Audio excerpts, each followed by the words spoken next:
Bishop Keehner, Pope Leo XIV said in his opening remarks in St. Peter's Square that God loves everyone, evil will not prevail. That sounds like a continuation of the message of Pope Francis, his predecessor. I would agree, and it's very consistent with the Christian message throughout the millennia, that God loves everyone and that evil will not prevail because Christ is risen from the dead. When you listened to his remarks, what sense did you get of the kind of pope that he will be? A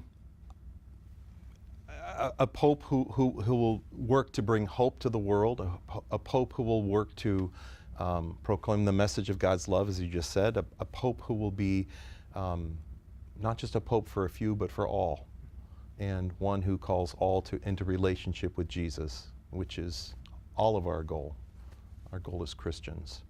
Born in the United States, but a naturalized citizen of Peru. His family's background is in Peru, but also spent a considerable amount of time in Italy. Though he is the first American-born pope, is that more of a footnote to his papacy?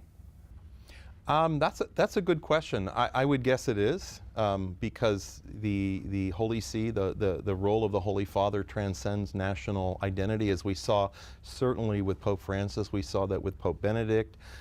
Maybe not as much with Pope John Paul II, who was very much focused on solidarity and opening up the Iron Curtain, specifically in his native Poland. But yes, it may be a footnote, maybe more than a footnote, but it's not going to be the focus of his papacy. How did you learn who the next pope would be? I was sitting in a board meeting, and we were meeting, and we were just waiting. We had the EWTN on the screen, and so we were able to see, and we suspended the meeting as soon as we saw them walking out onto the balcony. What was that experience like for you?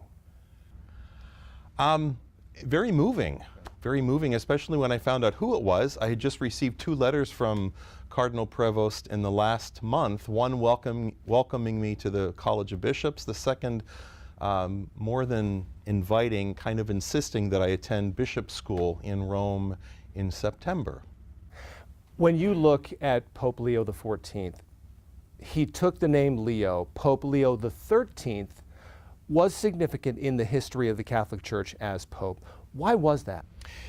He was Pope at a time when trade unions were gaining traction. He spent a lot of time focusing on the poor and the plight of the common worker.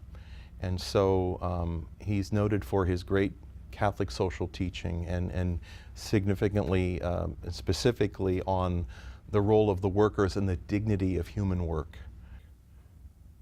Since you were ordained a priest, you have seen several popes, Pope John Paul II, Pope Benedict XVI, Pope Francis.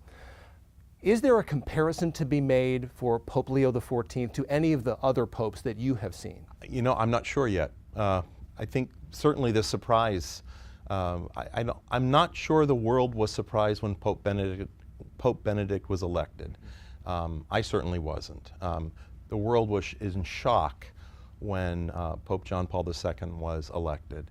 And I think the world was kind of in shock when Pope Francis was elected too, the first non-European, although he is of Italian descent, the first Pope from the Americas, the first Pope from the Western Hemisphere, and now we have another Pope from the Americas, from the Western Hemisphere. Again, someone who spent a good part of his ministry in Latin America, specifically in Peru.